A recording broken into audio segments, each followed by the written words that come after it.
Hey, how's it going? Today we're gonna play some games with the Klawf deck that did good at the Dortmund and Joinville regionals this past weekend. Now it kind of seems like these players might have communicated a little bit when making the list because they both had a slightly different list, but a lot of the same ideas, like the lists were really similar. So I kind of combined both of them to come up with what I thought was pretty decent.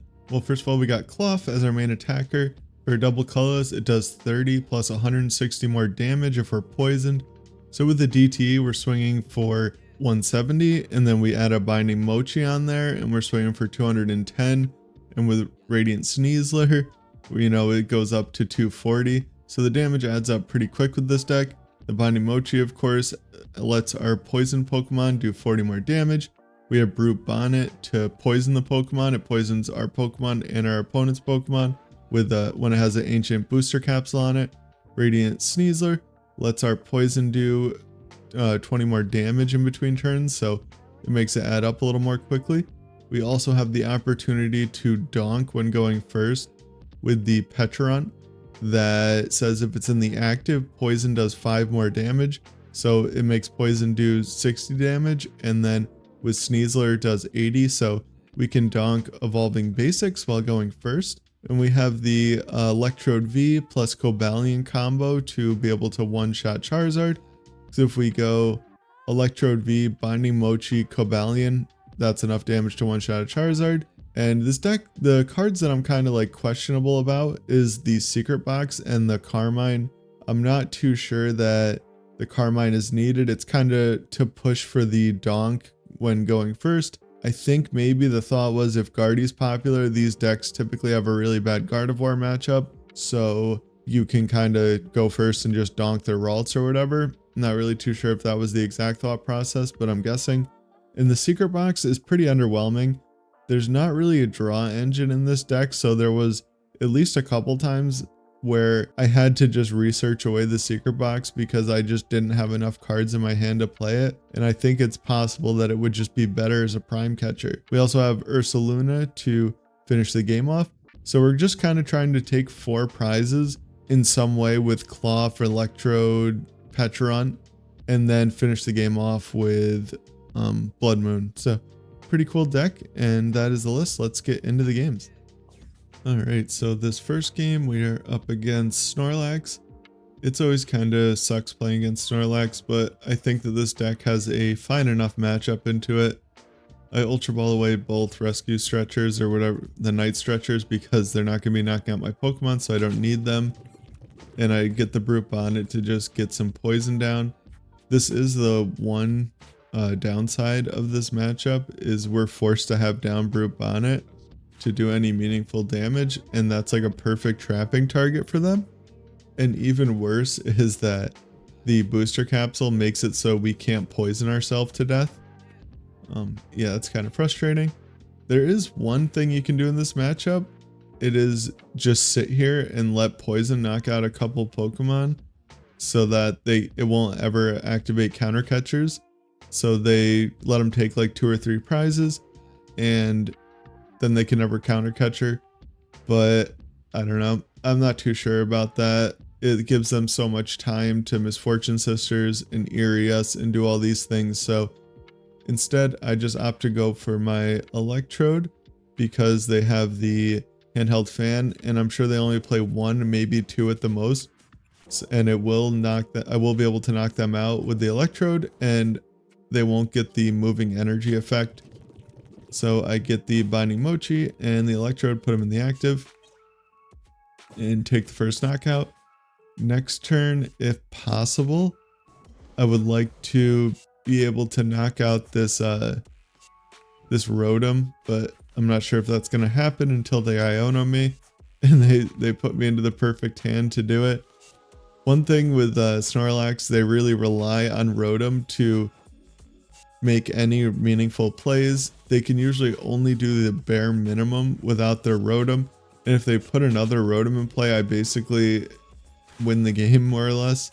Or I don't basically win, but I have a much better chance of winning because I have another boss. They can't ever mill my boss, and that's going to basically like put me down to 1 prize. Now, I kind of messed up here. I should have benched all my Pokemon, I think. I got that Brute Bonnet off the prizes, so it wouldn't have made too much of a difference, but as soon as I passed, I realized that they could Erica's me, and I probably should have thrown those Pokemon down. It would have made them a little less likely to do that, I think.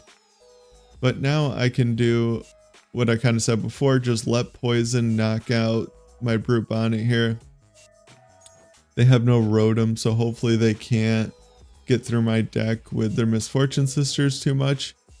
And yeah, I can just wait to top deck an Arven or a Jet Energy or a Switch Cart. And they're starting with the Misfortune Sisters. I get really lucky there. They only hit a Nest Ball, which there's a lot of items in this deck. And now I top deck the Colress, so that's all I need to start attacking. I'm just kind of trying to think ahead of what I want to do, exactly what I want to get. So I can get Jet Energy and attach it to my Klawf and be able to attack with the Stadium, or I can attach it to my Electrode and still be able to attack through the Stadium. Because I don't think I want to put the Town Store in play and just give them access to their Bravery Charms and all the stuff. Like maybe they could grab the Forest Seal Stone and get down a Pidgeot V that I'm sure they play. So I end up deciding to throw it on the Electrode, because I can still one-shot these Snorlaxes that don't have any Bravery Charms or anything on them. And if they like have a Giacomo or whatever and get rid of my energy, I can still attack with this Electrode. So that's why I opted to do that. And of course they get a counter catcher. Kind of sucks. I was hoping that they really wouldn't have that at this point, because they're, like I said, they're not drawing cards. They're just relying on their top deck. I'm thinking about playing the Ultra Ball here, but I decide not to. They also picked the right Brute Bonnet to counter catcher, which kind of sucks. I can't poison this one to death. So now I'm just, my thought process is to hopefully knock this one out with poison. And then hopefully by then I'll have top deck to Switch Cart or something. Or a Research or an Arven. And then I can just grab my Switch Cart and win the game. Because if they don't penny this turn, which it looks like they're not gonna, they play an Arven, the Snorlax will get knocked out going back into their turn. And then I just have to wait and hope that they don't hit my my last remaining Switch Cart with the Misfortune Sisters. Or if they do, that they can't find enough pennies to keep up with the poison pressure. Or that like there's also a chance that they won't be able to find another Pokemon to be able to penny. But I do top deck my Research, and I'm just gonna pass and let the poison knock out their Snorlax, and next turn I'll Research and go all out. They play the Misfortune Sisters. That was kind of scary. They do not hit the Switch Cart, but they hit my last Trekking Shoes, which makes me kind of sucks, because that is a way to get into Switch Cart. I'm just thinning the deck here with Town Store. I did cut the Lost Vacuum from the list. I'm kind of wishing I played it now, because I could have vacuumed the Mochi and used Forest. But yeah, I'm just attaching a DTE for no real reason. And I Research and get into the Switch Cart and end up being able to win the game, which was kind of lucky, but it always feels nice beating Snorlax. Alright, so this game we are up against a Dragapult deck, and my opponent is going to get a pretty insane start here. They're going to play double Poffin and just fill their bench right up. That Duskull is kind of scary, because it can just knock out one of my Klawfs. Like with the energy, if I have two Klawfs with energy, they can just knock it out. So that thing is definitely a threat. And we top deck Colress, so I do decide to just play that. I can get Artazon here, and I can get a Brute Bonnet with the Artazon and Secret Box away like Mochi, Switch Cart, Bloodmoon. I Trekking Shoes first to see if I can get an extra Pokemon down. And then I Artazon for the one that, you know, the other Pokemon. If I got Brute Bonnet, I would Artazon for Klawf and vice versa. Yeah, now I'm just Secret Boxing. I don't know what item I want, so all I really need is the tool card. And I'm probably going to switch that Research for a Boss, just because Boss seems like it could be good next turn if I could either chase down the Pidgey, or if they evolve the Pidgey, I could chase down the Duskull if they don't use that. Yeah, we'll figure it out. And I take the knockout. This deck is pretty good at getting the first knockout. I've noticed it pretty consistently attacks turn 1 going second. But I still think you probably want to go first with the deck because you have the chance to donk. Like, Dragapult's probably a pretty bad matchup if they attack turn 2. So yeah, we probably still want to go first and try to get the donk. They vacuum away my Artazon. I think that was a mistake. I guess they were just thinking, well, the Klawf's already poisoned, and I know they have a Town Store in hand, so what is vacuuming the tool gonna do? But yeah, I just boss up the Duskull because I attached the DTE to my Klawf, and I probably shouldn't have done that. So I just get rid of the Duskull because it is a pretty big threat at this point. They could knock out both of my Pokemon and force me to send up my Brute Bonnet. So yeah, now they can't do that. They do get down another Duskull, but they attach a Mist Energy. So this is a really weird Dragapult list. I don't know why they're playing Mist Energy. I think it's one of those things where people try to tech out their deck for like every possible scenario. I think this person had like a super high elo too, like 1800 or something like that. I'm not really too sure though if it was this person or not. And I do opt to Switch Cart so that I don't knock myself out going into my opponent's turn, because that would be bad. And I'm going to try to two-shot this Dragapult. My hand is pretty dead, and I'm also hoping that they don't knock out both of my Klawfs. A lot of time people tend to not do that though because they target down the Brute Bonnets, which is why I didn't bench my other Brute Bonnet. Now, I'm not too sure if that's the best way to go about it because if it's kind of like playing mind games a little bit, like they don't know I have Brute Bonnet in my hand, and if I benched it, they'd be more likely to knock out my Klawf, or at least that's what I think. And I don't want to put down the Town Store because that just gives them their Sparkling Crystal tool. So yeah, we're just going to kind of chill with this hand. I'm going to bench the Fezandipiti so that they don't Iono me to 2 and I have no kind of draw or anything. And the Switch Cart also reset my Klawf, so now I'll get knocked out going back into my turn, which I prefer much more than getting knocked out going into their turn and just letting them take more prizes. It would not be ideal. Now, one thing that kind of sucks is I never thinned the Town Store out of my hand. So if I do get Iono'd, or I'm not going to get unfair stamped, I almost said or unfair stamped, I could draw back into it, or it's going to be clogging up my deck. But I did kind of think it was worth just not giving them the free Sparkling Crystal. They do grab it with Arven, but they couldn't grab Forest with Arven or something like that. So I think it was worth it.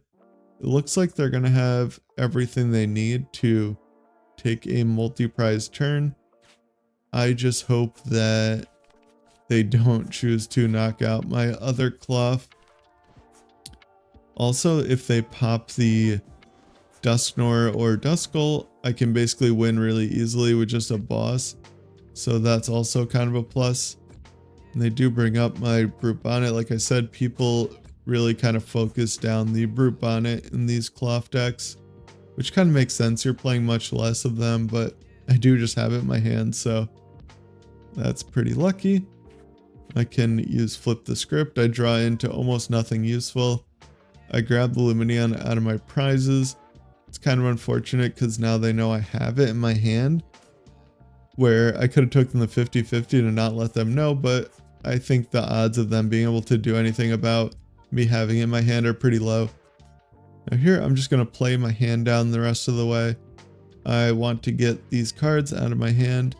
I should really throw the Town Store in play too, and this other Mochi. For some reason, I'm worried about saving these cards when I really don't need to worry about it. Like, I have another Mochi in the deck, and I have another Town Store. The reason I'm holding the Town Store is because Dragapult most often plays Sinnoh or League Headquarters.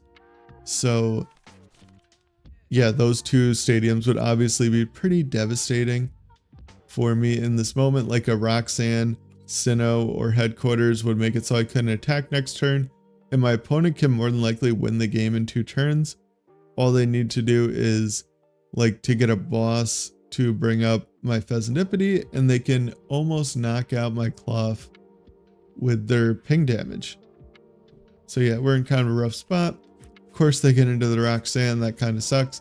I do get my Lumineon though, and as long as there is no counter catcher on, or no, actually, yeah, I think this hand almost guarantees game, because if they counter catcher and knock out my Fezandipiti, that means that they leave my energy in play, and I can just grab boss with my Lumineon. And I don't think they can Phantom Dive with the other Dragapult this turn. I'm pretty sure. I haven't been keeping track of the energy attachments the best, but I do think they have to Jet Headbutt or whatever it's called. Yeah, they do. So that kind of left us in a pretty good spot where they couldn't do everything they needed to do. I get a Trekking Shoes, so I can just use Flip the Script or the Trekking Shoes first. I don't think it really matters. The only real debate is if I should have Lumineon for boss first. And I still use the Trekking Shoes, I don't know why. Yeah, I don't know. I grab boss with Lumineon, and yeah, I can just knock him out with the Klawf. I wasn't 100% sure if the boss is in the deck, and there definitely is an argument to have Lumineon for boss before I use Flip the Script, just to thin one more card out of my deck. But I didn't want to put another vulnerable Pokemon into play, but it wasn't going to like allow them to take a 3-prize turn or anything like that. So I think I kind of would have been fine. So they would have won if I didn't win the next turn with like boss, Dusknoir, either way. So yeah, that is Klawf. It actually was like a lot better than I thought it was going to be. It was pretty solid and a lot of fun. There's like a lot of different attacking options and just ways that you can go about winning the game, which I thought was pretty cool. So yeah, definitely check it out. Like or dislike, comment, and subscribe, and have a good one.